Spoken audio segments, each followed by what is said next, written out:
चलिए देखिए, कल हम लोग प्रायद्वीपीय पठार के बारे में पढ़ लिया था हम लोगों ने। ठीक है। और आपका विशाल मैदान के बारे में पढ़ लिया था। ये दोनों टॉपिक हमारे खत्म हो गए थे।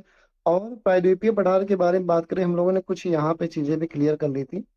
अगर हम लोग बात करें तो सतपुड़ा श्रेणी भी हो गया था। और इधर आपका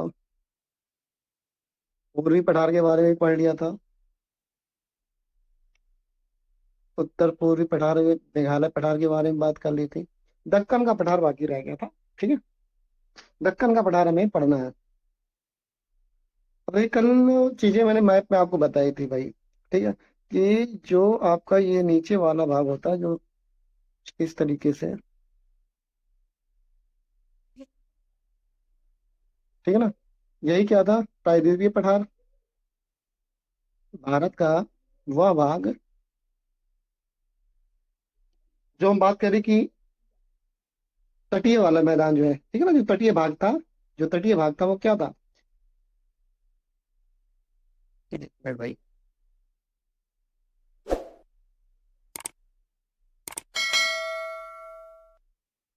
ठीक है। इधर क्या है, अरब सागर है। अरब सागर है। सॉरी।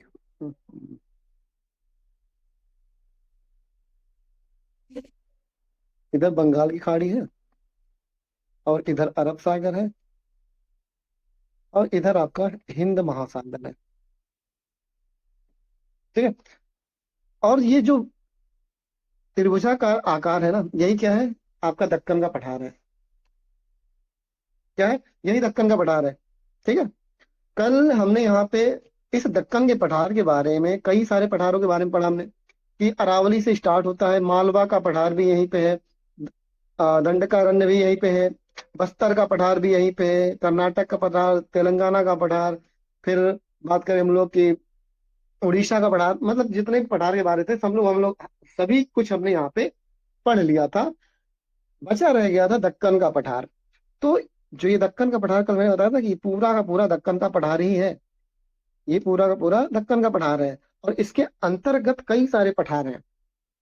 इसके दक्कन के पठार के अंतर्गत भी कई सारे पठार हैं, जो हमने कल पढ़ लिया था। आज हमें दक्कन का पठार पूरा पढ़ना है कि ये दक्कन का पठार आखिर है क्या। तो जितने भी इसके अंदर के पठार है ना, इनको छोड़ दिया जाए तो पूरा का पूरा दक्कन का पठार बचता है। क्या बचता है, दक्कन का पठार बनता था। ठीक है। अब उसी दक्कन के पठार के बारे में बात कर रहे हैं। तो अगर बात करें, ताप्ती नदी के दक्षिण में स्थित है। ताप्ती नदी, तो अगर आप देखोगे ना तो ताप्ती नदी यहाँ पे है। और उसी के दक्षिण में ये सब क्या है, यही दक्कन का पठार है। स्वरूप कैसा है, त्रिभुजाकार। देखिए, ये त्रिभुजाकार है ना। तो ये चीज ध्यान रखना है, कभी पूछा जाए आपसे कि दक्कन का पठार की आकृति कैसी है, तो वो त्रिभुजाकार है। कैसी है भाई, त्रिभुजाकार इसकी आकृति है। ठीक है। अब इसके अंतर्गत तीन भाग और आते हैं। दक्कन के पठार के अंतर्गत तीन भाग और भी आते हैं। कौन कौन से होता है, एक दक्कन ट्रैप है, कर्नाटका का पठार है, और आंध्र का पठार है, मतलब आंध्र प्रदेश का पठार है। ठीक है। तो दक्कन के ट्रैप के बारे में बात करें, अगर दक्कन ट्रैप क्या है, कि दक्कन ट्रैप किस तरीके से बना हुआ है, तो बेसाल्ट लावा से बना हुआ है। ठीक है ना, जो ये दक्कन ट्रैप है, यहाँ से यहाँ तक का भाग, जो महाराष्ट्र वाला भाग अगर बात करें हम लोग, तो वो क्या होता है, दक्कन ट्रैप है।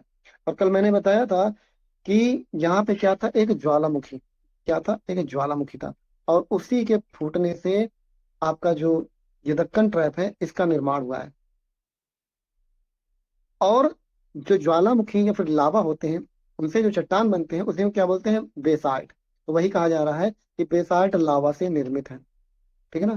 किससे निर्मित है भाई, बेसाल्ट लावा से निर्मित है आपका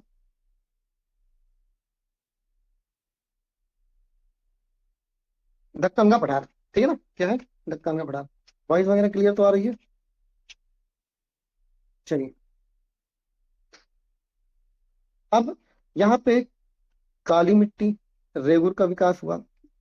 काली मिट्टी को क्या बोलते हैं, रेगुर मिट्टी कहा जाता है। क्या कहते हैं भाई, रेगुर मिट्टी। ठीक है ना। काली मिट्टी को ही क्या बोला जाता है, रेगुर मिट्टी कहा जाता है। ठीक है, क्या कहते हैं, रेगुर मिट्टी कहते हैं। ठीक है।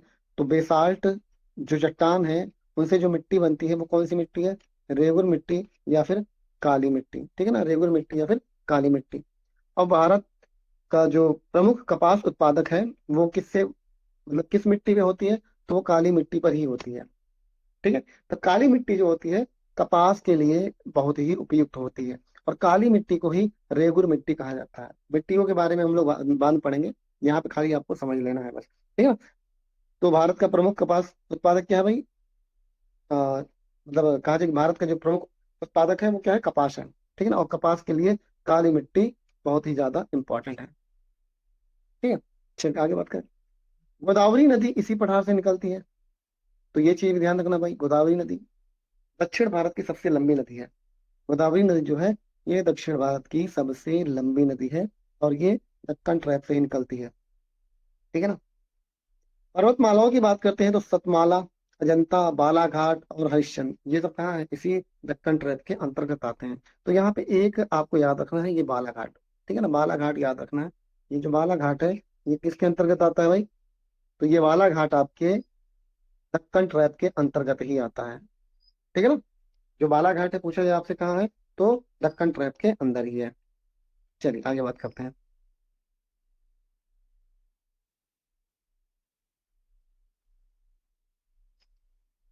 अब उसी में बात आती है भाई कर्नाटक पठार की। दक्कन ट्रैप के नीचे क्या है? कर्नाटक पठार है। और कर्नाटक पठार कहाँ है? कर्नाटक में ही है, जैसा कि नाम से ही पता है। ठीक है ना। नाम से ही पता है कि कर्नाटक पठार कहाँ हो सकता है? कर्नाटक में ही हो सकता है। ठीक है। तो अगर कर्नाटक पठार की बात करते हैं तो यहाँ पे क्या क्या चीजें देखने को मिलेंगी? पश्चिमी घाट से लगे ऊंचे भाग को क्या कहते हैं? मलनाड कहते हैं। क्या कहते हैं? मलनाड। ठीक है। सबसे ऊंची चोटी कौन सी है? मुल्लायन गिरी है। अब देखिए ये सब जो पठार वगैरह है ये थोड़ा सा आप लोगों को कॉम्प्लिकेटेड जरूर लगता है, बट यहाँ से कुछ चीजें हैं जो याद करने वाली चीजें हैं बस। मैंने समझाने की कोशिश की थी, मगर मुझे नहीं लगता कि इतना डेप्थ में आपको पढ़ाना चाहिए था। ठीक है ना। बट यहाँ से जो इंपॉर्टेंट चीजें हैं वो खाली याद रखना है बस आपको। ठीक है ना। वो क्या है? मैंने क्या बताया कि सबसे ऊंची चोटी कौन सी है? मुल्लायन गिरी। और उसी को बाबा बोदन की पहाड़ी भी कहा जाता है। क्या कहा जाता है? बाबा बोदन की पहाड़ी। ठीक है ना, बाबा बोदन की पहाड़ी भी कहते हैं। और आपसे अगर ये पूछा जाए कि बाबा बोदन की पहाड़ी कहाँ पे है, तो क्या कहोगे भाई? कर्नाटक में है। कहाँ पे? कर्नाटक में है। ठीक है ना। पूर्व की ओर अपेक्षाकृत समतल भाग मैदान होते हैं। ठीक है ना। तो बहुत ज्यादा इंपॉर्टेंट नहीं है। यह लौह अयस्क के लिए बहुत ज्यादा इंपॉर्टेंट है। कौन सा भाई? कर्नाटक का पठार जो है ये लौह अयस्क, मतलब कहा जाए कि लोहे के जो अयस्क होते हैं वो यहाँ पे पाए जाते हैं। कहाँ पे पाए जाते हैं भाई? आपके कर्नाटक में ही पाए जाते हैं। ठीक है। लौह अयस्क कहाँ पाए जाते हैं? कर्नाटक में पाया जाता है ये। ठीक है। चलिए अब देखिए यहीं पे ही कर्नाटक की बात करें ना, तो कर्नाटक में ही एक है कोलार गोल्ड फील्ड। क्या है? कोलार गोल्ड फील्ड है। ठीक है ना। Kolar gold field. अगर कोलार गोल्ड फील्ड की बात करते हैं, जिसका नाम है केजीएफ। केजीएफ। ठीक है ना, केजीएफ। तो ये केजीएफ कहाँ है? कर्नाटक में है। क्या है? मैं कर्नाटक में भी ये आपको केजीएफ देखने को मिलेगा। और इस कोलार गोल्ड फील्ड जो है ना, ये कोलार गोल्ड फील्ड जो है सोने के लिए, ठीक है ना, जो सोना होता है ये सोने की खान है। कोलार गोल्ड फील्ड क्या है? एक सोने की खान है। ठीक है ना। क्या है? सोने की खान है। ठीक है। अब बात करते हैं आंध्रा का प्रदेश पठार। आंध्रा का पठार मतलब आंध्र प्रदेश का पठार। जो आंध्र प्रदेश में होगा वही क्या होगा? आंध्रा का पठार होगा। उसी को तेलंगाना का पठार भी कहते हैं। ठीक है ना। इसके उत्तर में आंध्र प्रदेश नीचे है, और उसके ऊपर क्या है भाई? तेलंगाना है। ठीक है। तो तेलंगाना का पठार कहाँ है? आंध्र प्रदेश के या फिर आंध्र के पठार के ऊपर क्या है? तेलंगाना पठार है। ठीक है। क्या है? तेलंगाना पठार है। वही तो ना, याद रखिएगा बस। आंध्र का पठार या फिर तेलंगाना का पठार। आपसे पूछा जाए तेलंगाना पठार कहाँ पे है, तो आंध्र प्रदेश के उत्तर में है। ठीक है ना। कहाँ पे है? उत्तर में है। चलिए एक चीज यहाँ पे इंपॉर्टेंट ये है, ये फैक्ट इंपॉर्टेंट है। कृष्णा व एवं गोदावरी डेल्टा के मध्य कोलेरू झील है। ठीक है ना, कोलेरू झील।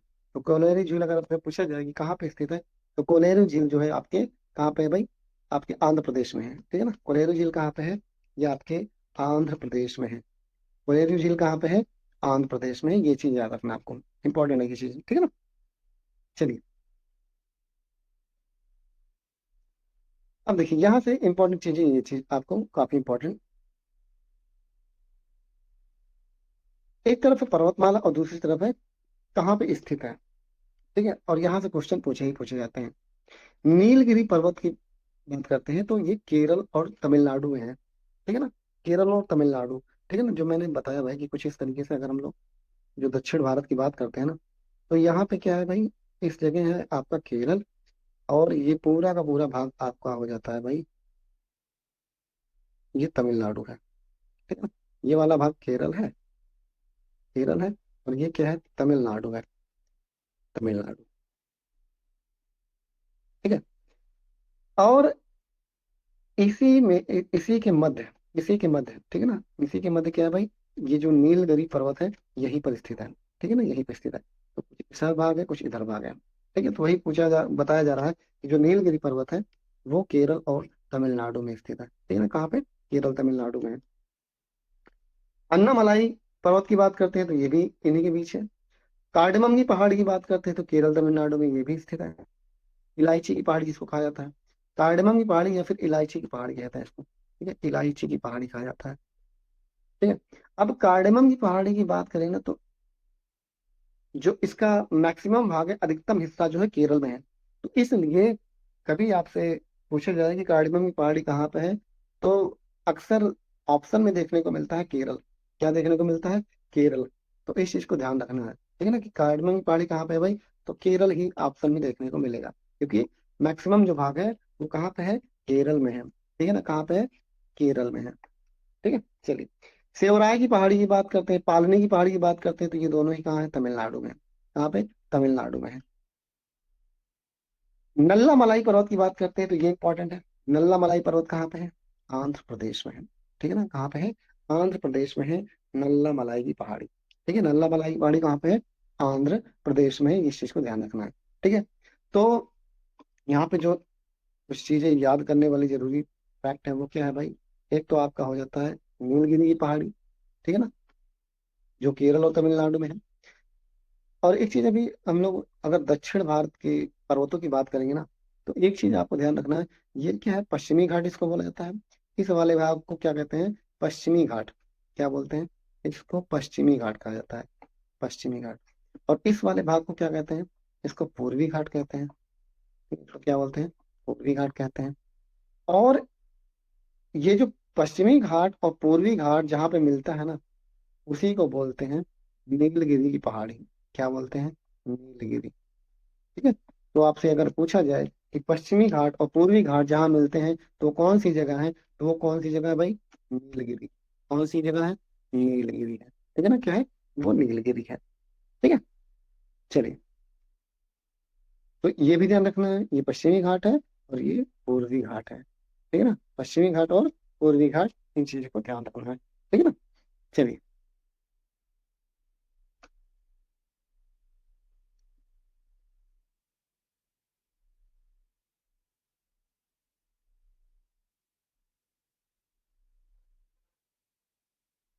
चलिए, अगर हम लोग बात करें भाई दक्षिण पर्वतीय क्षेत्रों के बारे में, इसके पहले हमने उत्तर पर्वत के बारे में बात की थी। ठीक है ना, जो आपका हिमालय था उसके बारे में बात किया था। अब उसके अलावा भारत में दक्षिण में भी क्या है, पर्वतीय क्षेत्र है। क्या है, पर्वतीय क्षेत्र है। तो उन पर्वतीय क्षेत्रों की भी बारे में बात करना होगा भाई, यहाँ से भी क्वेश्चन पूछे जाते हैं। ठीक है ना, तो हिमालय के बारे में तो हमने बात कर लिया। हिमालय क्या क्या था, हिमालय कहाँ से कहाँ तक था, सब कुछ हमने पढ़ लिया। ठीक है, तो दक्षिण पर्वतीय क्षेत्र के बारे में बात करें या फिर उनकी चोटियों और दर्रों के बारे में बात करते हैं। ठीक है, तो यहाँ की जो प्रमुख चोटियां हैं, दक्षिण पर्वत की जो प्रमुख चोटियां हैं, उनमें सबसे पहले बात करते हैं अनाईमुड़ी की। किसकी बात करते हैं, अनाईमुड़ी। ठीक है, जिसकी ऊंचाई है 2695 मीटर, लगभग कहा जाए साढ़े, ओ सॉरी, 2.5 किलोमीटर की है। ठीक है ना, 2.5 किलोमीटर। और यह अन्नामलाई जो है दक्षिण भारत की सबसे ऊंची चोटी है। तो ये चीज आपको ध्यान रखना है। क्वेश्चन दो तरीके से पूछे जाएंगे आपसे। एक तो दक्षिण भारत की सबसे ऊंची चोटी, दक्षिण भारत की सबसे ऊंची चोटी, उस केस में आंसर क्या हो जाएगा, अनाईमुड़ी हो जाएगा। और अगर पूछा जाए भारत की सबसे ऊंची चोटी, ठीक है ना, भारत की सबसे ऊंची चोटी, भारत की सबसे ऊंची चोटी पूछा जाए तो क्या हो जाएगा, तो उस केस में हो जाएगा भाई K2। ठीक है ना, क्या हो जाएगा, K2। उसी को क्या बोलते हैं, कंचनजंगा कहते हैं। क्या कहते हैं, कंचनजंगा कहा जाता है। ठीक है, कंचनजंगा। तो ये दोनों चीजें आपको याद रखनी। भारत की सबसे ऊंची चोटी तो K2 हो जाएगा, और दक्षिण भारत की सबसे ऊंची चोटी क्या हो जाएगा, तो हो जाएगा अन्नाईमोडी हो जाएगा। ठीक है ना, क्या हो जाएगा, अन्नाईमोडी। आगे बात करते हैं, डोडा बेटा की बात करते हैं। तो ये नीलगिरी पर्वत, जो नीलगिरी पर्वत अभी हमने बताया था, ठीक है ना, जो पश्चिमी घाट और पूर्वी घाट को जहाँ मिलता है, वहाँ क्या है, आपका नीलगिरी पर्वत है। और इसी नीलगिरी पर्वत की सबसे ऊंची चोटी जो है वो डोडा बेटा है। क्या हो जाएगा, डोडा बेटा। तो ये चीज आपको थोड़ा सा ध्यान रखना है, कंफ्यूज नहीं होना, ठीक है ना। तो अन्नाई मोडी दक्षिण भारत की सबसे ऊंची चोटी, भारत की सबसे ऊंची चोटी K2 हो जाएगा। और अगर बात करते हैं हम किसकी, नीलगिरी पर्वत की बात करते हैं, तो क्या हो जाएगा, डोडा बेटा हो जाएगा। क्या हो जाएगा, डोडा बेटा हो जाएगा। ठीक है ना, क्या हो जाएगा, डोडा बेटा हो जाएगा। आगे बात करें तो कार्डमम जो इलायची है, इलायची की पहाड़ी, ठीक है ना, तो ये प्रायद्वीपीय भारत की दक्षिणतम पर्वतीय जो क्षेत्र है, मतलब कहा जाए कि सबसे दक्षिणी जो पर्वत होगा, सबसे दक्षिणी पर्वत, ठीक है ना, क्या हो जाएगा, दक्षिणी पर्वत की बात करते हैं अगर हम लोग, किसकी बात करते हैं, दक्षिणी पर्वत। कि मतलब अगर कुछ इस तरीके से है ना, तो एकदम यहाँ पे होगा ये, एकदम यहाँ पे क्या हो जाएगा, आपका कार्डेमम की पहाड़ी। ठीक है ना, तो कार्डेमम की पहाड़ी क्या है, दक्षिण भारत की सबसे दक्षिणी, भारत की सबसे दक्षिणी पहाड़ी कौन सी हो जाती है, वो है कार्डेमम। क्या हो जाती है, कार्डेमम, जिसको इलायची की पहाड़ी भी कहा जाता है। ठीक है ना, कार्डेमम क्या है, इलायची की पहाड़ी, या फिर कहा जाए उसी को भारत की सबसे दक्षिणी पहाड़ी। भारत की सबसे दक्षिणी पहाड़ी क्या हो जाएगी, आपकी कार्डेमम की पहाड़ी, इलायची की पहाड़ी। ठीक है ना, स्थित कहाँ है, केरल में। स्थित कहाँ है कार्डेमम की पहाड़ी, आपके केरल में है। ठीक है ना, चलिए, प्रसिद्ध पर्यटन स्थल ऊटी, ऊटी की बात करें, जो कि घूमने का सबसे मतलब कहा जाए बहुत ही बढ़िया जगह है ये। ठीक है, तो वो भी कहाँ है, ये आपके नीलगिरी में है।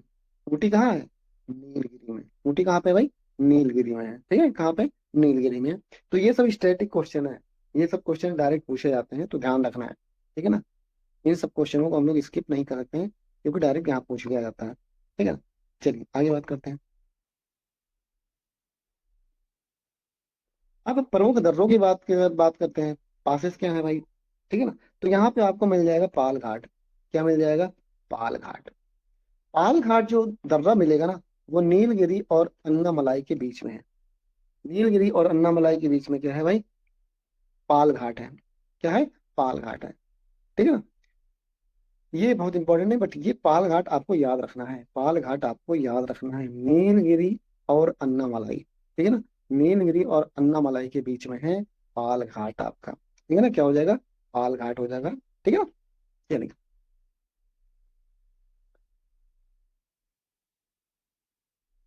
चलिए एक चीज और यहाँ पे ध्यान रखिएगा, साइलेंट वैली की अगर बात किया जाए, साइलेंट वैली, डायरेक्ट पूछा जाता है कि साइलेंट वैली कहाँ है, तो साइलेंट वैली आपके केरल में है। ठीक है ना, कहाँ पे है, केरल में। साइलेंट वैली कहाँ है, केरल में है आपके। ठीक है ना, साइलेंट वैली कहाँ पे है, केरल में। याद रखिएगा, साइलेंट वैली कहाँ है, केरल में।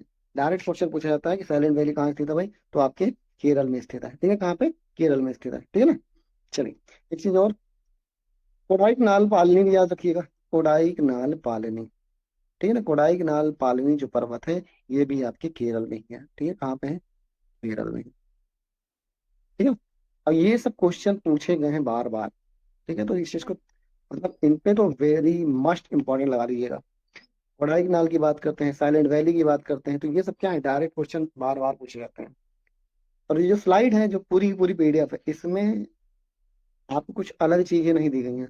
जो पूछा गया है ना, उसी के बारे में सब कुछ यहाँ पे मिलेगा आपको, कुछ भी अलग नहीं है, कुछ मैंने एक्स्ट्रा फैक्ट यहाँ जोड़े ही नहीं है। ठीक है, अब थोड़ा सा दिक्कत था कि बोर्ड पे पढ़ने का प्रॉब्लम हो रहा था कि अभी माइक का इशू हो रहा था, तो गूंज रही थी आवाज बहुत ज्यादा वहां पे, इसलिए थोड़ा सा भी आप लोगों को दिक्कत होगा। बाकी जैसे ही उसका निराकरण हो जाएगा, उसके बाद हम बोर्ड पे ही पढ़ लेंगे। ठीक है ना, चलिए आगे बात करें।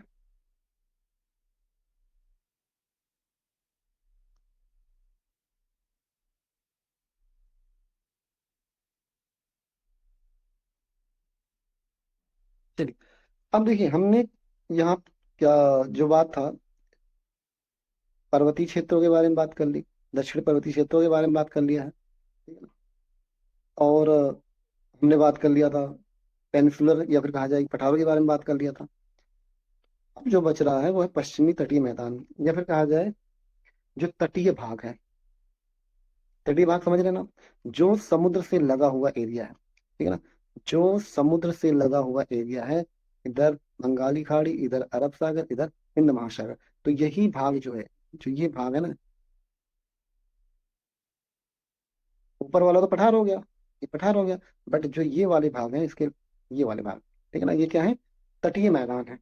क्या है, तटीय मैदान, या फिर कहा जाए कि समुद्र से लगा हुआ एरिया, समुद्र से लगा हुआ एरिया, ठीक है ना। फर्स्ट क्लास में मैंने आपको बता दिया था कि कौन कौन से राज्य हैं जो तटीय क्षेत्र से लगे हुए हैं, ठीक है ना, कितने राज्य, मतलब बेसिक चीजें मैंने सब बता दी हैं। अगर आप लोगों ने नहीं देखा उस वीडियो को तो एक बार फिर से देख लीजिएगा, ठीक है ना। आप ग्रुप में जाओगे तो वहां पे जो पहला पार्ट होगा, भारत एक सामान्य अध्ययन, वो वाली वीडियो बहुत जरूर देखनी, क्योंकि उसमें भी, उसमें जितनी भी कहा जाए कि बेसिक चीजें हैं, वो सब चीजें वहां पे देखने को मिलेगा। अगर वो चीज आपको समझ में आए तभी ये समझ में आएगा, अदरवाइज फिर नहीं समझ में आएगा, ठीक है ना। अब जियोग्राफी सोच रहे हो कि समझने वाली बात क्या है, तो समझने वाली बात यही है कि जियोग्राफी समझना ही है, याद नहीं करना है। अगर जियोग्राफी को आप समझ गए तो चीजें आसान हो जाएंगी, अगर याद करके चलोगे तब फिर दिक्कत हो जाएगा। इसीलिए मैं कह रहा हूँ पहली वीडियो जो है, पहला पार्ट है, पहला और दूसरा, क्योंकि एक क्लास में नहीं दो क्लास में हुई, तो दोनों भाग आप लोग देख लीजिएगा, ताकि जो बेसिक चीजें हैं वो आपको समझ में आ जाए। तभी आपको समझ में आएगा कि भाई पर्वतीय क्षेत्र क्या है, हिमालय कहाँ है, समुद्र तटीय क्षेत्र कहाँ है, ठीक है ना, पठार, ये सब मैंने बता रखा है, ठीक है ना। तो पश्चिमी तटीय मैदान की बात करते हैं, ठीक है। तो जो तटीय मैदान है वो दो भागों में बटा हुआ है। तो ये वाला पूर्वी भाग है, जो बंगाल की खाड़ी से सटा हुआ है, ये पूर्वी भाग है। और जो अरब सागर से सटा हुआ है ये पश्चिमी भाग है। ये क्या है, पश्चिमी भाग है ये। तो हम बात कर रहे हैं किसकी, इसी पश्चिमी तटीय मैदान की, इसकी बात कर रहे हैं, पश्चिमी तटीय मैदान की बात कर रहे हैं। अब ये पश्चिमी तटीय जो मैदान है, ये कहाँ से कहाँ तक फैला हुआ है, ठीक है। देखिए विस्तार की बात करते हैं तो कच्छ से कन्याकुमारी, मतलब कहा जाए कच्छ कहाँ है भाई, कच्छ आपका गुजरात में है। मान लीजिए यहाँ पे क्या कच्छ है, ये क्या कच्छ है, और कन्याकुमारी यहाँ पे है तमिलनाडु में। तो ये वाला भाग पूरा का पूरा क्या कहलाता है, यही कहलाता है पश्चिमी तटीय मैदान। तो अगर डायरेक्ट आपसे पूछा ये जाए कि पश्चिमी तटीय मैदान कहाँ से कहाँ तक विस्तारित है, तो कच्छ से लेके आपके कन्याकुमारी तक, गुजरात का कच्छ और तमिलनाडु का कन्याकुमारी, ठीक है। चलिए आगे बात करते हैं, इसकी लंबाई टोटल बात करते हैं, तो इसकी जो टोटल लंबाई है वो कितनी है, 1500 किलोमीटर है। इसकी जो लंबाई है कितनी है भाई, 1500 किलोमीटर है, ठीक है। कितना, 1500 किलोमीटर है। चौड़ाई की बात करते हैं तो 10 से 80 किलोमीटर है। मतलब यहाँ पे क्या है, ज्यादा चौड़ा है, और यहाँ पे आते आते भाई कम हो जाता है। तो यहाँ पे आपको 10 ही किलोमीटर दिख सकता है, जब यहाँ पे आओगे ये वाला पॉइंट, तो यहाँ पे तो भाई बहुत ही कम होगा, और यहाँ पे बहुत ज्यादा होगा। तो यहाँ 10 किलोमीटर, यहाँ पे 80 किलोमीटर है, तो वही कह रहा है 10 से 80 किलोमीटर संकरा, या फिर कहा जाए पतला, ठीक है। चलिए आगे बात करते हैं।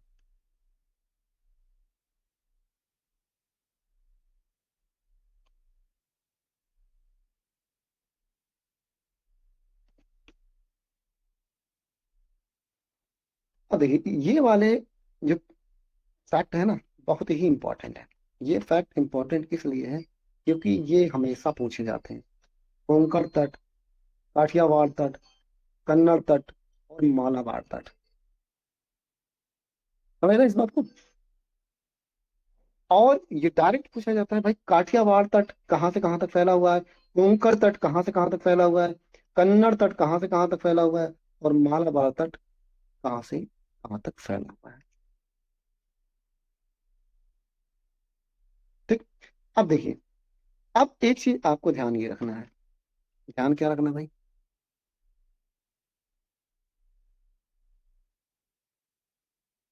हमने क्या कहा कि ये पश्चिमी पूरा का पूरा ये वाला भाग, ये पश्चिमी तट है, ठीक है, ये क्या है, पश्चिमी तट है। और इस साइड मैंने क्या बताया था, इस साइड आपका, ये आपका पूर्वी तट है। तो ये पश्चिमी तट जो है आपका, यहाँ पे पहला क्या है, काठियावाड़ तट, ठीक है ना।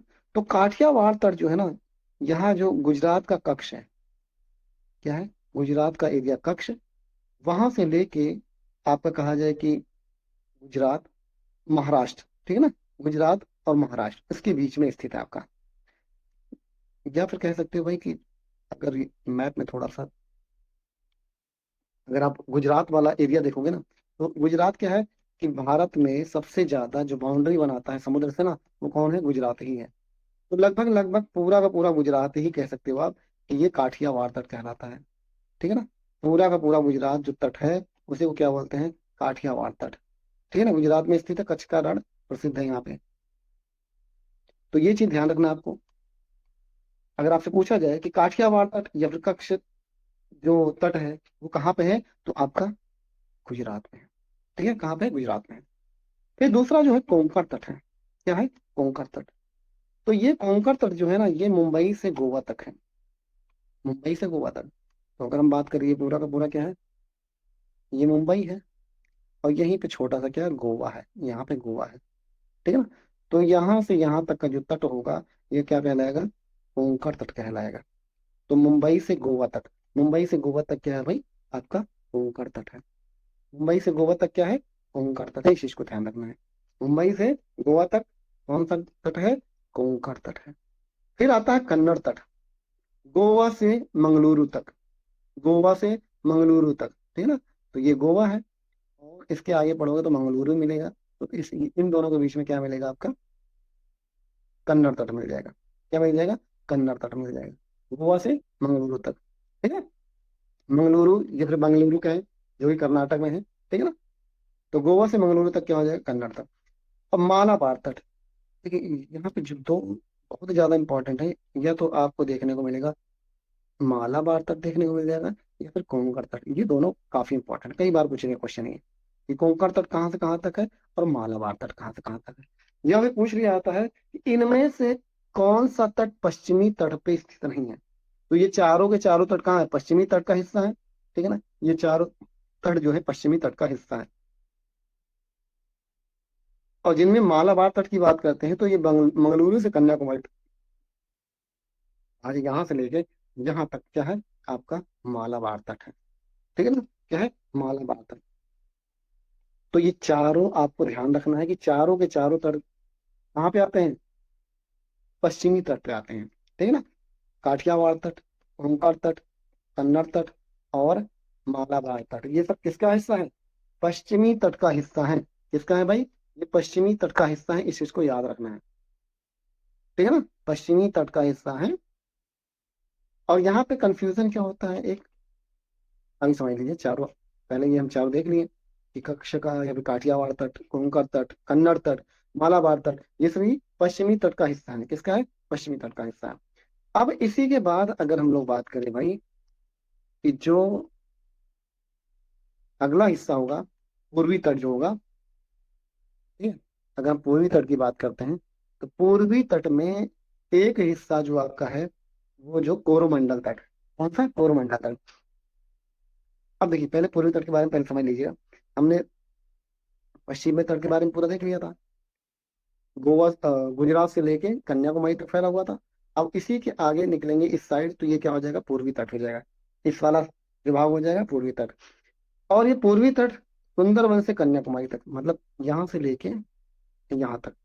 सुंदरवन कहाँ है भाई, वेस्ट बंगाल में, पश्चिम बंगाल में है। ठीक है ना, कहाँ पे है, पश्चिम बंगाल में है। क्लियर है। अब यहाँ से यहाँ तक का हिस्सा क्या कहलाता है, पूर्वी तट कहलाता है, पूर्वी तट। ठीक है ना। उसमें देखिए, उत्कल तट कहाँ पे है, उड़ीसा में है। और इसी उत्कल तट पे चिल्का झील है। क्या है, चिल्का झील। अब चिल्का झील के बारे में क्वेश्चन कई सारे पूछे जाते हैं। चिल्का झील के बारे में क्या, कि पहला तो चिल्का झील कहाँ स्थित है, कहाँ पे है भाई, उड़ीसा में है। अगर पूछा जाए किस तट पे है, तो उत्कल तट पे है। चिल्का झील कैसी झील है भाई, तो ये खारे पानी की झील है। कैसी, खारे पानी की झील है। ठीक है ना। और उसके बाद अगर नेक्स्ट की बात करते हैं। उत्तरी सरकार तट बहुत ज्यादा इंपॉर्टेंट नहीं है, इसको बहुत ज्यादा इंपॉर्टेंट नहीं कहेंगे। इसमें सिर्फ दो ही इंपॉर्टेंट था। एक तो आपका उत्कल तट हो गया, और दूसरा हो जाएगा कोरोमंडल तट। ठीक है ना, कोरोमंडल तट।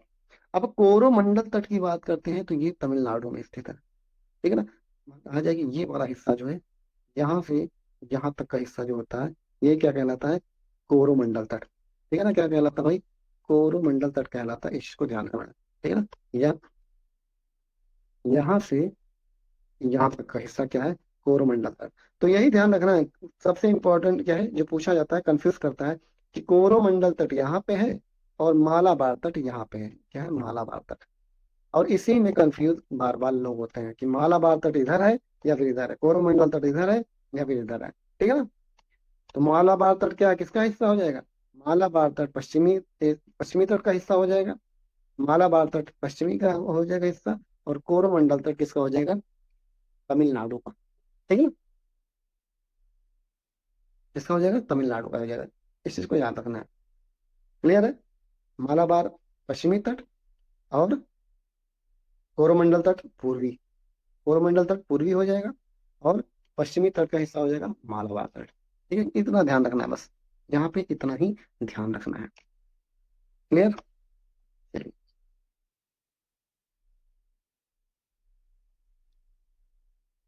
अब देखिए, पश्चिमी एवं पूर्वी तटीय मैदान में अंतर क्या है? पश्चिमी तट और ये पूर्वी तट। पश्चिमी तट संकरा है, और पूर्वी तट क्या है? चौड़ा है। अब देखिए, एक चीज मैंने यहाँ पे नहीं बताया कि चौड़ा क्यों है भाई। अभी देखिए, हमने जब पश्चिमी तट के बारे में बात की थी, पश्चिमी तट के बारे में बात की थी, तो उसकी चौड़ाई 10 से 80 किलोमीटर था। बट अगर पूर्वी तट की मैदान की बात करते हैं तो ये 80 से 120 किलोमीटर है। 80 से,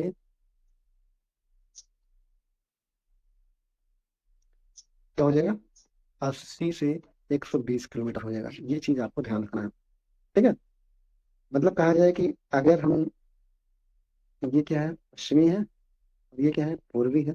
तो वहाँ जो पठार है ना, कुछ इस तरीके से है। यहाँ पे ज्यादा है, यहाँ पे जो ये भाग होगा ना, चौड़ाई कम होगी। यहाँ पे चौड़ाई कम होगी, और यहाँ पे क्या है? चौड़ाई ज्यादा है। यहाँ पे ज्यादा है। तो एक चीज आपको ये ध्यान रखना है कि जो पश्चिमी तट है, जो पश्चिमी तट है, वो पूर्वी तट की अपेक्षा क्या है? संकरा है या फिर पतला है। क्या है?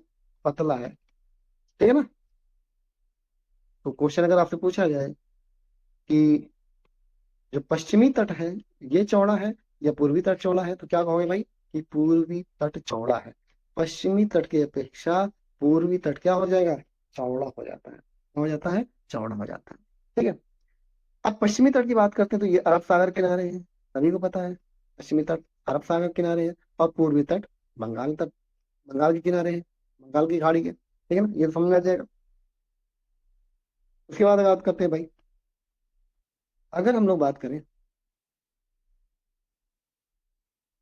जो पश्चिमी तट पे क्या बनता है? एस्चुरी बनता है। क्या बनता है? एस्चुरी। और पूर्वी तट पे क्या बनता है? डेल्टा। अब देखिए, यहाँ पे आप लोगों को समझ में आएगा कि ये एस्चुरी क्या होता है और ये डेल्टा क्या होता है।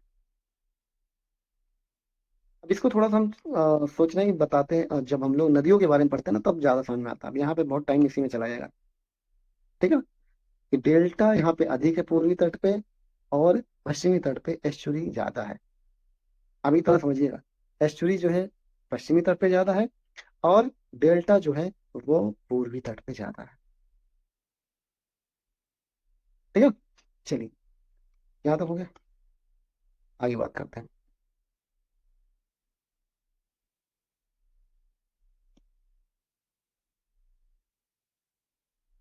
अब बात करते हैं भारत के द्वीप समूहों के बारे में।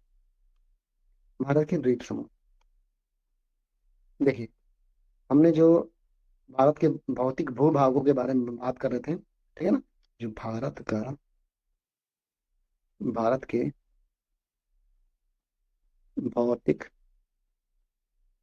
भूभाग, हमने क्या बताया कि भारत के भौतिक भूभाग जो है वो कितने भागों में है? 5 भाग में। डायरेक्ट क्वेश्चन पूछ लिया जाता है कि भारत के भौतिक भूभाग कितने भागों में बटे हैं, तो 5 भागों में बटे हैं। कौन कौन से भाग है भाई? तो पहला सबसे उत्तर में, उत्तर का पर्वत, उत्तर का पर्वत, या फिर उत्तर पूर्वी पर्वत हो जाता है, ये पहला हो गया। दूसरा हमारा हो गया उत्तर का विशाल मैदान, हमने ये भी पढ़ लिया है, उत्तर का विशाल मैदान। लेकिन एक बार जिन्होंने भी ये सब क्लासेस में एक बार ले लीजिएगा, उसके बाद ना समझ में आए तो पूछिएगा फिर, क्योंकि ये जब आप पढ़ोगे नहीं तो बीच में क्वेश्चन करना फिर दिक्कत हो जाती है। जब पूरा हर चीजें समझ में आए ना, और फिर उसके बीच में कुछ नहीं समझ में आता, फिर आराम से क्वेश्चन करिए, कोई दिक्कत नहीं है। ठीक है ना। और क्वेश्चन करना भी जरूरी है, अगर क्वेश्चन नहीं करोगे तो वो हमें तो ये लगेगा कि आपको नहीं समझ में आ रहा है। तो जहां ना समझ में आए क्वेश्चन कर लिया करिए, और वो भी लास्ट में, जब हो जाए क्लास खत्म होने को उस पर रहे, तो लास्ट में जो भी ना समझ में आते रहे, मतलब उसको नोट डाउन करते रहिएगा, लास्ट में पूछ लीजिएगा सर ये समझ में नहीं आ रहा है। ठीक है ना। जरूरी है कंसेप्ट क्लियर रहे, कोई भी चीजें ऐसी ना हो कि वो चीजें हमें ना नहीं। ठीक है, चलिए। तो पहला उत्तर का पर्वत हो गया, दूसरा उत्तर का विशाल मैदान हो गया, फिर तीसरा हमने पढ़ा था पठार के बारे में, चौथा पढ़ा था हमने आपको क्या हो गया, तटीय मैदान, जो भी हम पढ़ रहे थे, तटीय मैदान। पांचवा हो गया आपका द्वीप, भारत के द्वीप के बारे में। अब हम लोग पढ़ रहे हैं द्वीपों के बारे में। ठीक है ना। द्वीप क्या होता है, वह एरिया जो समुद्र से चारों ओर से घिरा हो। ठीक है ना। मान लीजिए ये कोई छोटा सा एरिया है, ये छोटा सा कोई टापू है, और ये समुद्र के किनारे है, मतलब इसके चारों ओर क्या है, समुद्र है। ये क्या है, समुद्र है। तो इसे क्या बोलेंगे, इसी को बोलेंगे भाई द्वीप। क्या बोलेंगे, द्वीप कहेंगे। ठीक है ना, क्या बोलते हैं, द्वीप। ठीक है। तो पांचवा सबसे लास्ट जो था, हम क्या पढ़ने वाले हैं, द्वीप के बारे में पढ़ने वाले हैं। क्या पढ़ने वाले हैं, द्वीप। आप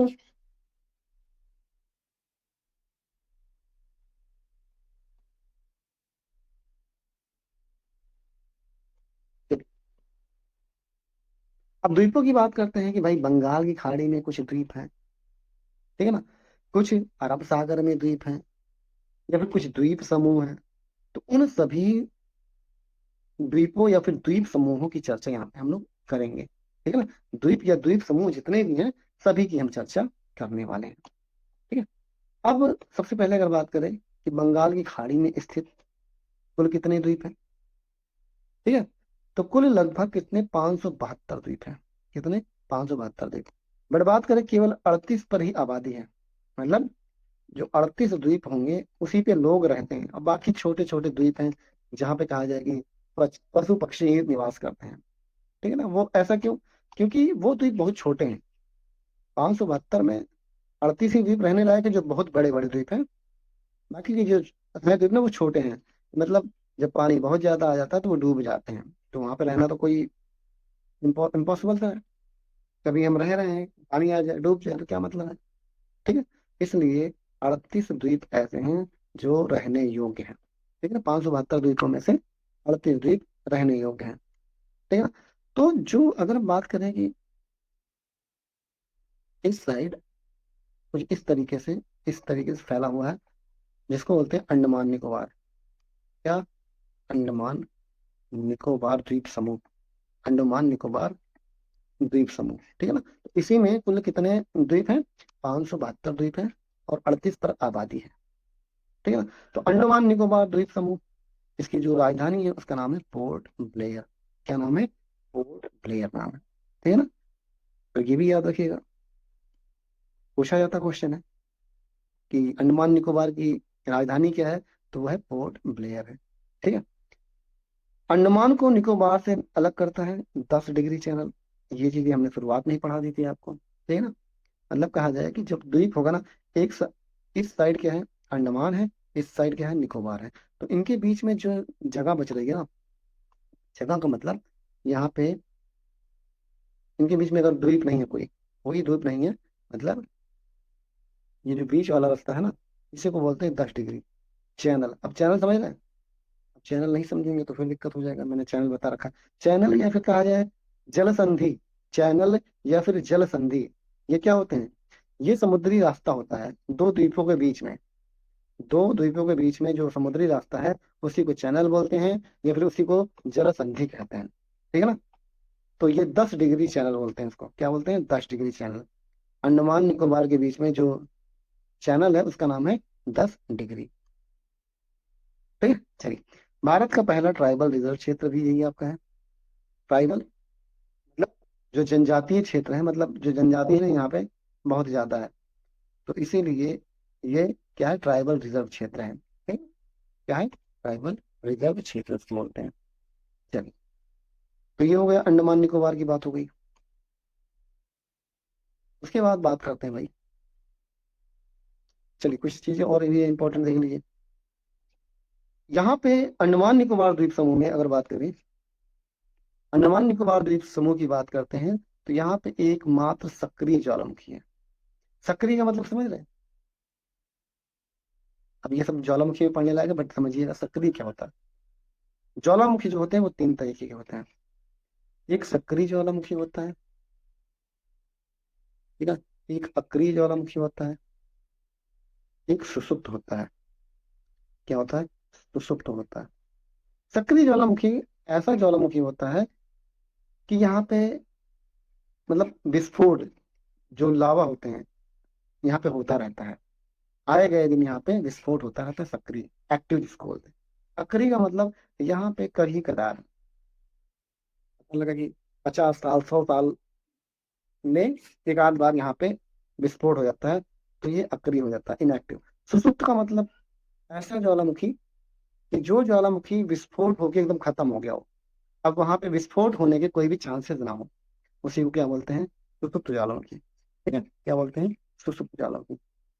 तो अगर हम बात करते हैं कि एकमात्र सक्रिय ज्वालामुखी जो है वो बैरन द्वीप है। ठीक है, क्या है, बैरन द्वीप। अब बहुत इंपॉर्टेंट है ये चीज कि बैरन द्वीप पूछा जाए कहाँ पे है, तो आप कहोगे भाई अंडमान निकोबार द्वीप में। बैरन द्वीप कैसा ज्वालामुखी है, तो कैसा है, सक्रिय ज्वालामुखी है। ठीक है ना, याद रखिएगा, क्योंकि पूछा गया क्वेश्चन है, पूछा जाता है कई बार ये। ठीक है, तो बैरन द्वीप कहाँ पे है, अंडमान निकोबार में है। कैसा ज्वालामुखी है, सक्रिय ज्वालामुखी है। और इसी अंडमान निकोबार में एक ज्वालामुखी है जिसका नाम है नारकंडम। क्या नाम है, नारकंडम। और ये नारकंडम जो है ये सुसुप्त ज्वालामुखी है। कैसा है, तो मतलब ये खत्म हो चुका है, यहाँ पे विस्फोट नहीं होगा। 3 ज्वालामुखी बताया था ना, तो उन तीनों में से सुसुप्त ज्वालामुखी है, सोया हुआ ज्वालामुखी है, मतलब ये उठने वाला नहीं है। ठीक है ना, तो बैरन द्वीप और नारकंडम, ये दोनों के दोनों कहाँ पे है भाई, आपके अंडमान निकोबार द्वीप समूह में है। भारत में 2 ही ज्वालामुखी हैं, और दोनों ज्वालामुखी कहाँ पे है, अंडमान निकोबार में है। एक आपका सुषुप्त ज्वालामुखी है, और एक एक्टिव ज्वालामुखी है। एक क्या है, सक्रिय ज्वालामुखी है, ये सक्रिय ज्वालामुखी है। और नारकंडम की बात करते हैं तो ये सोया हुआ ज्वालामुखी है। ठीक है ना, कैसा है, सोया हुआ ज्वालामुखी है। चलिए आगे बात करते हैं।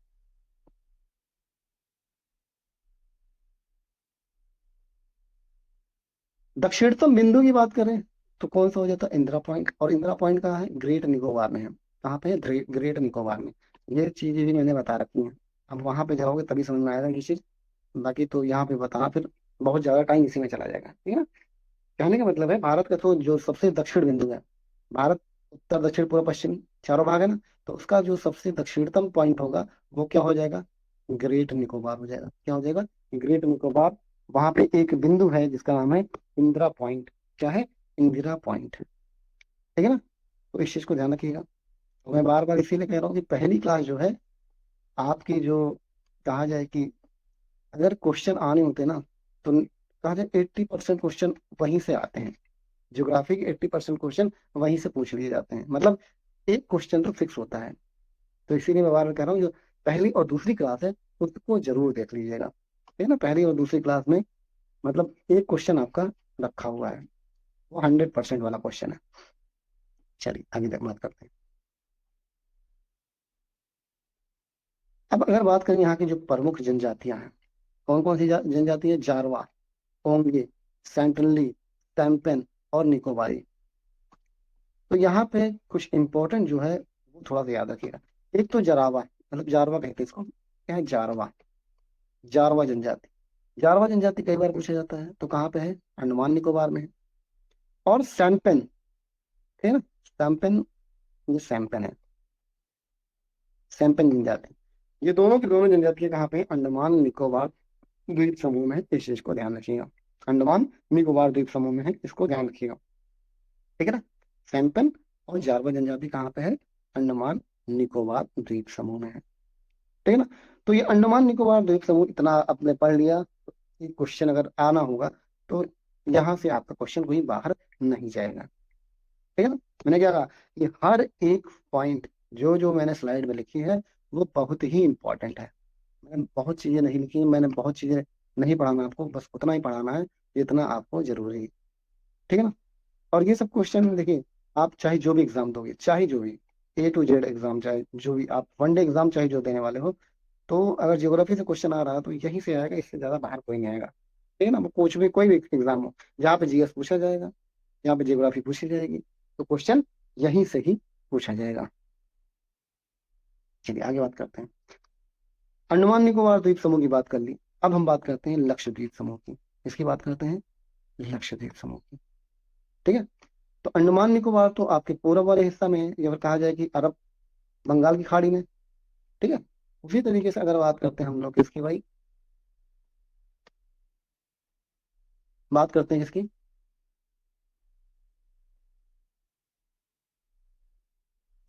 पश्चिमी भाग की।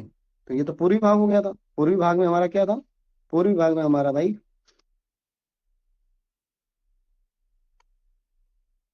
पूर्वी भाग में क्या था, हमने अंडमान निकोबार को पढ़ा था। अब यहाँ पे क्या पढ़ेंगे भाई, लक्षद्वीप के बारे में पढ़ेंगे। इसके बारे में लक्षद्वीप, अरब सागर में क्या है, लक्षद्वीप। तो लक्षद्वीप की अगर बात करते हैं भाई,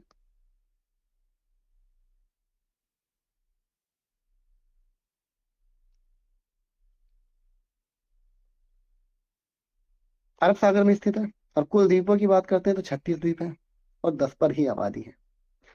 अंडमान निकोबार द्वीप में कितने थे, 572 द्वीप थे और 38 पे आबादी थी। यहाँ पे 36 द्वीप है और 10 पे आबादी है। 36 द्वीप है और 10 पर ही आबादी है। राजधानी की बात करते हैं कवारत्ती। ठीक है ना। लक्षद्वीप की राजधानी कावारत्ती है। अंडमान निकोबार की राजधानी क्या थी, पोर्ट ब्लेयर थी। ठीक है ना। और अगर हम लोग लक्षद्वीप की बात करते हैं तो यह प्रवाल भित्ति से बना हुआ है। किससे बना हुआ है, कोरल द्वारा निर्मित द्वीप है ये। ठीक है ना। प्रवाल भित्ति, तो याद रखिएगा, पूछा जाए आपसे कि कौन सा द्वीप समूह प्रवाल भित्ति से बना है, तो वो आपका लक्षद्वीप है। लक्षद्वीप आपके प्रवाल भित्ति से बना हुआ है। ठीक है ना। प्रवाल भित्ति से बना हुआ है लक्षद्वीप। भारत का सबसे छोटा केंद्र शासित प्रदेश है। ठीक है ना। ये सब तो याद करने वाली चीज है। भारत का सबसे छोटा केंद्र शासित प्रदेश कौन सा हो जाता है, तो वो हो जाता है आपका लक्षद्वीप हो जाता है। ठीक है ना। सबसे बड़ा द्वीप एंड्रोथ और सबसे छोटा द्वीप बिन्ना। ठीक है ना। तो ये सब तो पीसीएस वगैरह पूछे जाते हैं। बाकी अगर जब सब कुछ पढ़ा रहे तो ये सब भी याद करने वाली चीजें हैं। ठीक है ना। बाकी तो ये सब जो बता रहे हैं वो बहुत इंपॉर्टेंट है। और ये 9 डिग्री चैनल बहुत इंपॉर्टेंट है। मिनिकॉय और लक्षद्वीप को अलग करता है। चैनल जो मैंने बताया ना कि दो द्वीपों को अलग करने वाला, जैसे मैंने कहा कि यहाँ पे क्या है, लक्षद्वीप है, छोटे छोटे छोटे छोटे से। ठीक है। और लक्षद्वीप का ही एक जो द्वीप है ना, कुछ दूर पे है, कुछ दूरी पे है, यहाँ पे है। तो ये मिनिकॉय और ये लक्षद्वीप, इनके बीच में जो ये रास्ता है ना, उसी को बोलते हैं 9 डिग्री। क्या बोलते हैं, 9 डिग्री बोलते हैं। और इस मिनिकॉय, इस मिनिकॉय और यहाँ पे एक द्वीप है जिसको बोलते हैं मालदीव। मालदीव एक क्या है, द्वीप है और देश है। मालदीव क्या, एक देश है। तो इस मिनिकॉय और इस मालदीव के बीच में जो रास्ता होगा ना, उसको बोलेंगे 8 डिग्री चैनल। ठीक है ना। तो मालदीव मिनिकॉय के बीच में 8 डिग्री चैनल हो जाएगा। मिनिकॉय और लक्षद्वीप के बीच में कौन सा हो जाएगा, 9 डिग्री। ठीक है ना। तो याद रखिएगा, 8 डिग्री पहले आता है, 9 डिग्री बाद में आता है। तो मालदीव मिनिकॉय के बीच में 8 डिग्री, और 9 डिग्री किसके बीच में हो जाएगा, आपके लक्षद्वीप और मिनिकॉय के बीच में। ठीक है ना। 9 डिग्री किसके किसके बीच में हो जाएगा, लक्षद्वीप और मिनिकॉय के बीच में। 8 डिग्री किसके बीच में हो जाएगा, मालदीव और मिनिकॉय के बीच में हो जाएगा। ठीक है? चलिए, एक चीज और याद रखिएगा, पूछा जाता है कभी कभी क्वेश्चन कि लक्षद्वीप में कौन सी भाषा बोली जाती है। ठीक है ना। लक्षद्वीप की बात करते हैं तो कौन सी भाषा बोली जाती है यहाँ पे, ठीक है? तो यहाँ पे बोली जाती है मलयालम। ये क्वेश्चन पूछा जाता है। ठीक है ना। तो इसको नोट कर लीजिएगा। ठीक है। केरल में कौन सी लैंग्वेज बोली जाती है, मलयालम बोली जाती है। ठीक है ना, कौन सी, मलयालम बोली जाती है। ठीक।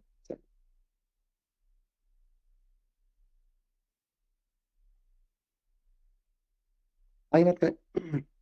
अब अंडमान निकोबार और लक्षद्वीप समूह की अगर एक तुलना की जाए, ठीक है ना, तो अंडमान निकोबार कहाँ है? बंगाली खाड़ी में, ठीक है ना, इस साइड। और लक्षद्वीप अरब सागर में, इस साइड। ठीक है। अंडमान निकोबार द्वीप में कुल 572 द्वीप है, और लक्षद्वीप में 36 द्वीप है।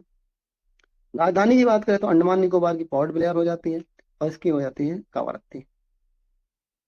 तो यहाँ पे बैरन सक्रिय ज्वालामुखी है, और ये कोरल द्वीप है, मतलब प्रवाल भित्ति से बना हुआ है। प्रवाल भित्ति से बना हुआ है।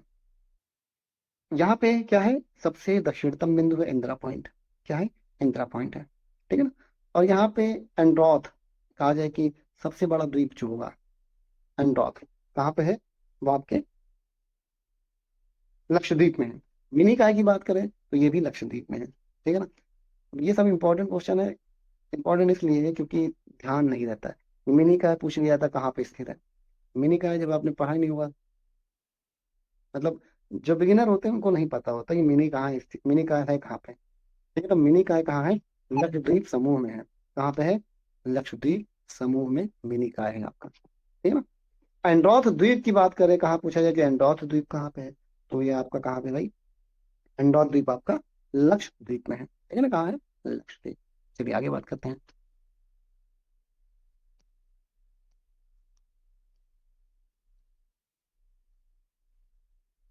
चलिए, बात कर रहे हैं हम लोग हिंद महासागर की। अब हिंद महासागर की अगर बात करें कि भाई हिंद महासागर कहाँ पे स्थित है, तो भारत के सबसे दक्षिणी भाग। अभी तो समझ में आ गया होगा ना कि हिंद महासागर का मैंने बताया था, तीनों सागरों के बारे में बताया था अभी। यहाँ पे है बंगाल की खाड़ी है। क्या है? बंगाल की खाड़ी। यहाँ पे है अरब सागर। और ये नीचे क्या है? हिंद महासागर है। क्या है? हिंद महासागर है, ठीक है ना। तो हिंद महासागर की अगर बात करते हैं तो समुद्री सीमा अरब सागर, बंगाल की खाड़ी, हिंद महासागर। मतलब जो पूछा जा रहा है, कहा जा रहा है कि जो समुद्री सीमा है भारत की, वो किससे किससे लगी हुई है? अरब सागर से लगी हुई है, बंगाल की खाड़ी से लगी हुई है, और हिंद महासागर। मैंने तीनों आपको बता दिया यहाँ पे। विश्व का तीसरा सबसे बड़ा महासागर क्या हो जाएगा भाई? आपका हिंद महासागर। हिंद महासागर जो है तीसरा सबसे बड़ा महासागर है, ठीक है। सबसे बड़ा महासागर कौन सा पूछा जाएगा आपसे कि सबसे बड़ा कौन सा हो जाएगा? वो है प्रशांत महासागर। क्या हो जाएगा? प्रशांत महासागर विश्व का सबसे बड़ा महासागर है, ठीक है। और हिंद महासागर जो है वो तीसरा सबसे बड़ा महासागर है। भारत के नाम पर रखा गया एकमात्र महासागर, तो भारत के नाम पे कौन सा भाई? हिंद महासागर। अगर आपसे पूछा जाए कि भारत के नाम पर रखा कौन सा महासागर है, तो वो आपका हिंद महासागर है। कौन सा हो जाता है?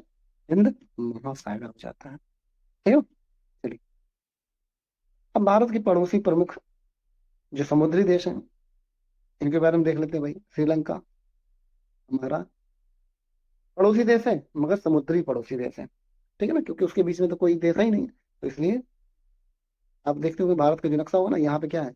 यहीं पे ही कुछ आपका श्रीलंका है। ये क्या है? श्रीलंका। मालदीव की बात करें तो हमने अभी बताया था कि मिनी का है यहाँ पे, है ना। तो यहीं पे छोटा सा क्या है? मालदीव है। क्या है? मालदीव बहुत छोटा है, ठीक है ना। इंडोनेशिया की बात करते हैं तो इंडोनेशिया हमारा यहाँ पे कुछ देखने को मिलेगा आपको, जिस तरीके से क्या है, ये आपका है इंडोनेशिया, ठीक है ना। क्या है? इंडोनेशिया है। तो यहाँ पे क्या है हमारा? ताजे की अंडमान निकोबार द्वीप है। तो नजदीक तो है ही है भारत से, ठीक है कि नहीं। अंडमान निकोबार द्वीप के समूह के जो नजदीक है वो क्या है? आपका इंडोनेशिया हो जाएगा।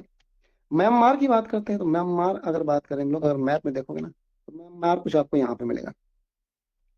ये आपका जो पूर्वी भाग हुआ ना, पूर्वी भाग, तो यहीं पे क्या है? म्यांमार हुआ। यहीं पे क्या है? म्यांमार हुआ, ठीक है ना। थाईलैंड की बात करते हैं तो थाईलैंड भी आपका इंडोनेशिया के बगल में है, यहीं पे कहीं थाईलैंड। इंपॉर्टेंट आपका ये है कि श्रीलंका को याद रखना है, मालदीव को म्यांमार को याद रखा है, मालदीव को याद रखना। और इंडोनेशिया के बारे में भी हम बताएंगे। एक चैनल है जो इंडोनेशिया और अंडमान निकोबार द्वीप के समूह बीच में है, जिसको बोला जाता है ग्रेट चैनल। क्या बोलते हैं? Great channel. चलिए देखिए, चैनल का नाम है, अब इसी चैनल में हम आपको सब बता देंगे।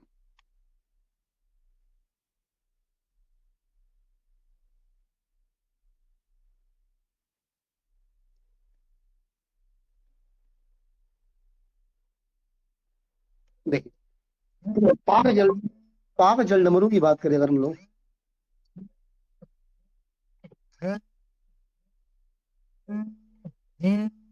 एक मिनट।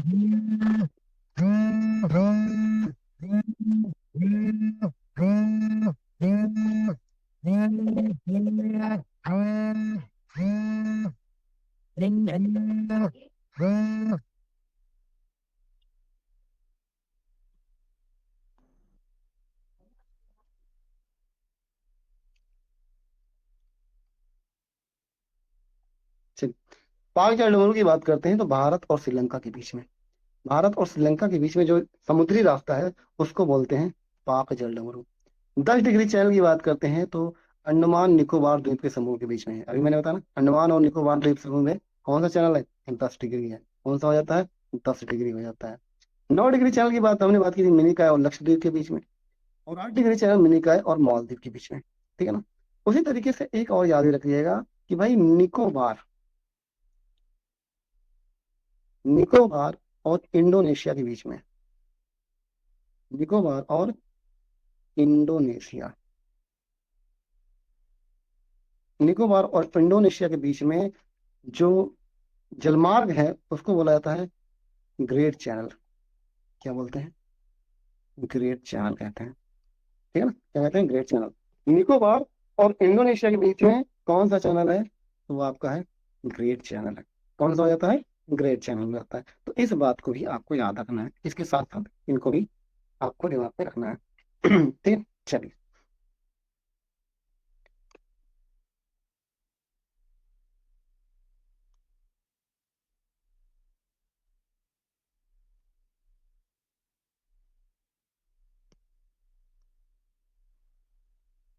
अब देखिए कुछ चीजें यहाँ पे इंपॉर्टेंट है। और ये जो सुपर रिवीजन वाला पार्ट है ना, इसको तो लास्ट में जब भी आप पढ़ा करें तो इनका रिवीजन हर बार करिए। ये क्या है?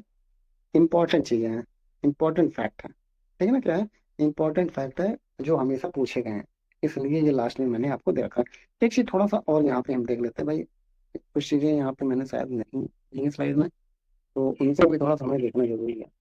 देखना क्यों जरूरी है? क्योंकि पूछे जाते हैं वो। ठीक है ना? क्या पूछे जाते हैं भाई? हमने अंडमान निकोबार द्वीप के समूह की बात कर ली, हमने लक्षद्वीप की बात कर ली। ठीक है? उसके अलावा कुछ द्वीप और हैं, कुछ द्वीप और हैं यहाँ पे केरल में, केरल में, केरल में एक द्वीप है जिसका नाम है व्हीलर द्वीप। क्या नाम है? व्हीलर द्वीप। इस चीज को ध्यान रखना कि व्हीलर द्वीप आपसे पूछा जाए कहाँ पे है, तो केरल में। इस चीज को नोट कर लीजिएगा, इसको नोट कर लीजिएगा तो, ठीक है ना? व्हीलर द्वीप कहाँ पे है? केरल में है। उसी तरीके से एक आपका मिल जाएगा आंध्र प्रदेश और उड़ीसा के बीच में, इसको बोला जाता है श्रीहरिकोटा। क्या बोलते हैं? इस चीज को ध्यान रखिएगा, श्री हरिकोटा, श्री हरिकोटा। श्री हरिकोटा एक क्या है? द्वीप है। ठीक है ना? आंध्र प्रदेश और उड़ीसा के बीच में, आंध्र प्रदेश और उड़ीसा के बीच में है। इसका नाम है श्री हरिकोटा, या फिर कहा जाए कि आंध्र प्रदेश में देखने को मिलेगा, लगभग लगभग आंध्र प्रदेश में। और इसी श्री हरिकोटा पे एक कहा जाए कि अ, आपका विज्ञान अनुसंधान केंद्र है जिसका नाम है सतीश धवन चंद्र।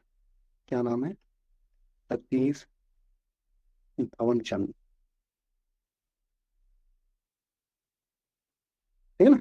सतीश धवन चंद्र, धवन चंद्र पूछा जाए कहाँ पे स्थित है, तो क्या कहोगे भाई? श्री हरिकोटा में है। सतीश धवन चंद्र कहाँ पे है? श्री हरिकोटा में है, याद रखिएगा। ठीक है ना? ये क्या है? विज्ञान अनुसंधान केंद्र है। ठीक है ना? सतीश धवन चंद्र, सतीश धवन चंद्र कहाँ पे है? श्री हरिकोटा में है।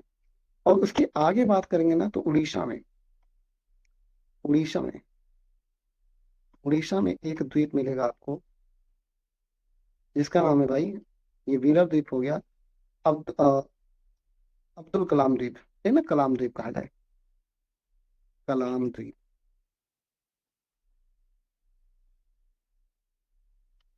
ठीक है ना? जिसको एक नाम से और भी जाना जाता है। सॉरी, एक चीज थोड़ा सा यहाँ पे कंफ्यूजन हो गई भाई, इसको वेलिंगटन द्वीप कहते हैं, थोड़ा सा कंफ्यूज हो गया था। इसको बोलते हैं वेलिंगटन द्वीप। वेलिंगटन द्वीप है ये, वेलिंगटन। ठीक है, इस चीज को थोड़ा सा रखिएगा, वेलिंगटन द्वीप है। और ये जो कलाम द्वीप था ना, ये कलाम द्वीप, इसको व्हीलर द्वीप कहते हैं। इसको व्हीलर द्वीप कहते हैं। ठीक है ना, व्हीलर द्वीप। व्हीलर द्वीप का नाम बदल के कलाम द्वीप कर दिया गया। व्हीलर द्वीप का नाम बदल के क्या रख दिया गया, कलाम द्वीप कर दिया गया था। क्या रख दिया था, कलाम द्वीप। तो ये चीज आपको ध्यान रखना है। व्हीलर द्वीप को क्या कहा गया था, कलाम द्वीप कहा जाता है। ठीक है ना, कलाम द्वीप कहा जाता है। वेलिंगटन द्वीप कहाँ पे है, केरल में है। श्रीहरिकोटा आपके आंध्र प्रदेश में है। ठीक है ना। और श्रीहरिकोटा पे क्या स्थित है भाई, सतीश धवन चंद्र केंद्र। ठीक है, सतीश धवन चंद्र, सतीश धवन चंद्र अनुसंधान केंद्र ये है। ठीक है ना। चलिए,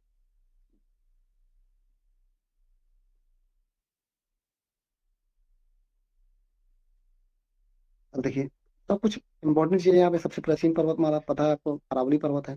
प्रायद्वीपीय भारत की सबसे ऊंची चोटी अनायमुड़ी, बात की थी हमने। नीलगिरी की सबसे ऊंची चोटी डोडा बेटा। भारत का सबसे बड़ा द्वीप अंडमान निकोबार। सतलुज ज्वालामुखी बैरन द्वीप। इसके अलावा बात करते हैं कन्याकुमारी, दक्षिणतम मुख्य भूमि का भूभाग है, इसको भी बताया था। ये सब चीजें क्या है भाई, इंपॉर्टेंट चीज है। और ये बार बार पूछे जाने वाले क्वेश्चन है, तो इनको थोड़ा सा दिमाग में हमेशा रखिए। दक्षिण भारत की सबसे ऊंची चोटी अनाईमोड़ी। पश्चिमी घाट की सबसे ऊंची चोटी अनाईमोड़ी। सतपुड़ा की सबसे ऊंची चोटी धूपगढ़। छोटा केंद्र शासित प्रदेश क्या हो जाएगा, लक्षद्वीप हो जाएगा। ठीक है। उसी तरीके से दक्षिणतम बिंदु क्या हो जाएगा, इंदिरा पॉइंट हो जाएगा। भारत के नाम पर स्थित कौन सा महासागर है, वो आपका हिंद महासागर है। ठीक है? कौन सा हो जाता है, हिंद महासागर हो जाता है। ठीक है। चलिए, देखिए तो आपका कहा जाए कि जो ये भारत के भौतिक भूभाग यहाँ पे कंप्लीट हो गए। भारत के भौतिक भूभाग आपके यहाँ पे कंप्लीट हो जाते हैं। इसके बाद हम बात करेंगे कल जो हमारी क्लास होगी, हमने जो एक सामान्य अध्ययन पढ़ा था। सामान्य अध्ययन, और आपका बात करें कि जो दूसरा था भौतिक भूभाग, भौतिक भूभाग, इसके जितने भी इंपॉर्टेंट क्वेश्चन है, ठीक है ना, ऑब्जेक्टिव जो भी क्वेश्चन है, उनकी हम लोग चर्चा करेंगे। और उसकी चर्चा क्या, उसको हम एक वीडियो में बना के डाल देंगे, वहां देख लीजिएगा। वहां से इसलिए देख लीजिएगा क्योंकि आपका क्लास भी टाइम भी बच जाएगा, और हम लोग अदर टॉपिक वहां पे कर लेंगे। तो इसके जो क्वेश्चन होंगे उसका एक वीडियो बना के हम वहां पे डाल दिया करेंगे। ठीक है ना। वीडियो क्या, फिर वो भी हम लाइव क्लास यूट्यूब पे ही चला देंगे। तो वहां से जरूर देख लीजिएगा। जब भी हम इसकी लाइव क्लास करेंगे तो वहां पे देख लेंगे कौन कौन से क्वेश्चन पूछे गए थे प्रीवियस ईयर में। उन सभी क्वेश्चनों को हम लोग यहाँ पे कंप्लीट करने वाले हैं। ठीक है ना। उसके अलावा एक चीज और ध्यान रखिए, जो भी फिजिकल एजुकेशन वाले हैं, अब अगर आपने दिया हो अभी 2022 वाला जो पेपर, 2022 वाला पेपर दिया था ना, इसका अभी हम क्या करेंगे, सॉल्यूशन सॉल्व करेंगे इसको। फिजिकल एजुकेशन का पेपर सॉल्व करेंगे रात में, मतलब जब भी लगे हमको। मेरा सर क्लास होती है 9:30 बजे तक, 10 बजे तक अगर आप लोग फ्री रहो, ठीक है ना, तो हम इसकी लाइव क्लास यूट्यूब पे करेंगे। करने का मकसद ये है कि आप लोग थोड़ा सा अपने आप को दोबारा से रीचेक करिए कि हमने पेपर दिया था तो क्वेश्चन गलती कहाँ हुई है, कौन कौन से क्वेश्चन गलत हुए थे। क्योंकि भाई सभी सभी को पता है कि जो पेपर लगा हुआ है वो आपका जल्द ही देखने को मिलेगा। ये भी हो सकता है कि वो पेपर आपको इसी महीने के लास्ट में मिल जाए, ठीक है ना, 30 तारीख तक, या फिर अगस्त के फर्स्ट वीक में। ठीक है, अगस्त के फर्स्ट वीक में मिल जाए। कुल कहने का मतलब है कि प्रिपेयर रहिए, यूपी टीजीटी के लिए आप प्रिपेयर रहिए। और जैसा कि आपको पता है कि यूपी टीजीटी में 30 क्वेश्चन आपको देखने को मिलेंगे ही मिलेंगे जीएस के। ठीक है, 30 क्वेश्चन जीएस के आपको देखने को यहाँ मिलेगा। तो अभी तो पूरा फोकस हमारा किस पे रहेगा, यूपी टीजीटी पे रहेगा। जीएस के साथ साथ मैंने क्या कहा कि जब भी मुझे मौका मिलेगा तो हम हर एक टॉपिक का, फिजिकल एजुकेशन के हर एक टॉपिक का, जितने भी टॉपिक दिए गए हैं उस टॉपिक का जो इम्पोर्टेंट क्वेश्चन होंगे वो हम करते रहेंगे। क्लास में नहीं, हम वो यूट्यूब पे करेंगे। तो उसके लिए भी सभी लोग तैयार रहिए, ताकि आप फर्स्ट पेपर और सेकंड पेपर दोनों ही गलत ना हो। कहीं भी गड़बड़ी ना होने पाए। ठीक है। तो जो फिजिकल एजुकेशन के होंगे क्वेश्चन हम यूट्यूब पे करवा दिया करेंगे, और बाकी हम लोग यहाँ पे जीएस क्लास यहाँ पे चलती रहेगी। ठीक है। और एक चीज और, कि जो फिजिकल एजुकेशन का पेपर होगा यूपीटीसीटी वाला, वो दिसंबर को मान के चलिए। दिसंबर, दिसंबर मान के चलिए कि दिसंबर में आपका पेपर होना ही होना है। ठीक है। अगर दिसंबर में पेपर हो जाता है तो मान के चलिए रिजल्ट और ज्वाइनिंग वगैरह आपका मार्च अप्रैल तक कंप्लीट हो जाएगा। तो समय कम है, पढ़ना ज्यादा है, तो कोशिश करिए ज्यादा से ज्यादा कि भाई टाइम निकाले, ज्यादा से ज्यादा अपने पढ़ाई पर फोकस करें। ठीक है। और जितने भी टॉपिक दिए जा रहे हैं, जितने जो लोग ऑनलाइन नहीं पढ़ पा रहे हैं अभी, तो वो क्लासेस आप, मैं यूट्यूब पे डाल देता हूँ, वहां से आप लोग कवर करते रहिएगा। ठीक है ना, कोई क्लासेस छोड़िएगा नहीं। पीडीएफ तो मैं अभी दे दूंगा, ये वाली जो पीडीएफ है जो अभी तक हमने पढ़ा था, ये पीडीएफ आपको मैं प्रोवाइड करा दूंगा। तो यहाँ से भी देखते रहिएगा, जो नोट डाउन करने वाली चीजें उनको नोट डाउन करते रहिएगा, और अपने भाषा में थोड़ा सा लिखने की कोशिश करिएगा यार। ठीक है ना, ताकि चीजें आपको याद रहें। ठीक है ना। चलिए, चलिए तो आज के लिए इतना करते हैं, मिलते हैं कल। तब तक के लिए गुड नाइट।